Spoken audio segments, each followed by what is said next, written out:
bonjour et bienvenue. C'est avec le Nouvel Observateur que nous démarrons cette revue de presse. En croit le confrère, depuis plusieurs semaines, une information circule et révèle qu'un citoyen répondant au nom de Alain Diogo aurait déposé un recours auprès de la Cour constitutionnelle contre le président de la Fédération nigériane, Muhammadu Buhari, et les anciens chefs d'État béninois Nicéphore Soglo, Boniyayi, pour leur supposée implication dans la fermeture des frontières entre le Bénin et le Nigeria.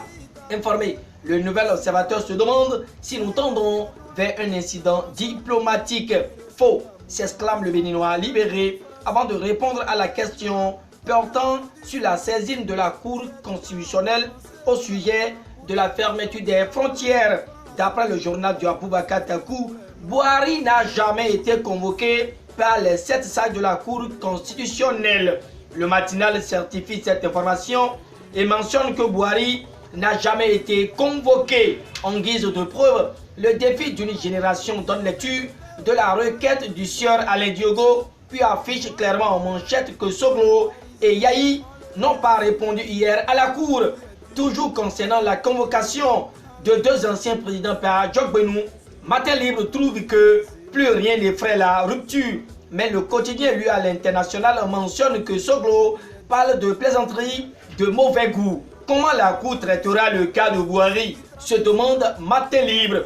De toute façon, le dossier est renvoyé au calendrier grec selon le Clairon, car Yayi, Soglo et Buhari étaient absents. Alors que le matinal revient et rapporte que Talon sonne la fin de la pagaille au sujet de la gouvernance locale, Matin Libre cogite sur la gestion des préfectures et découvre Seydou sur les traces de Dassigli, menace sur la cohésion sociale dans les espaces frontaliers. Matin Libre en parle et met son projecteur sur des foyers de radicalisation.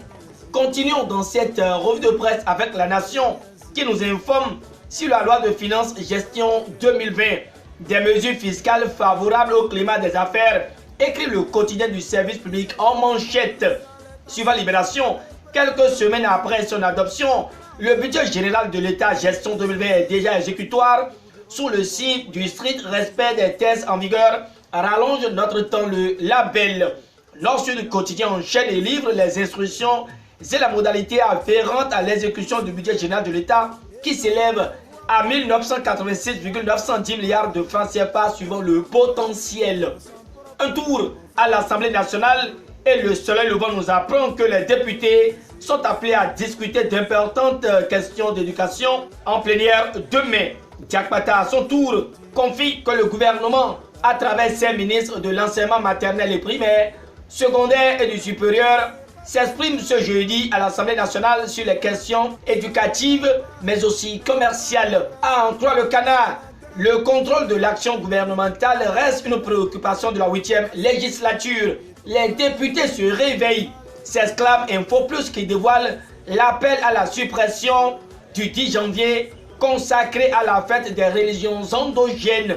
Le Vaudou, victime d'amalgame, évoque le journal avant de notifier que pour les défenseurs de cette position, le Bénin est un pays béni de Dieu et ne doit donc s'adonner à cette pratique d'abomination envers l'Éternel et donc l'idolâtrie. Ainsi, dans leur prêche et campagne, ils se tuent à travers Satan par l'Egba et a défini le vaudou comme un ramassis de démons et de forces d'inutilité publique, résultat d'une longue campagne de diabolisation de culture, religion dans endogène entamée par la colonisation et poursuivie par les autochtones christianisés.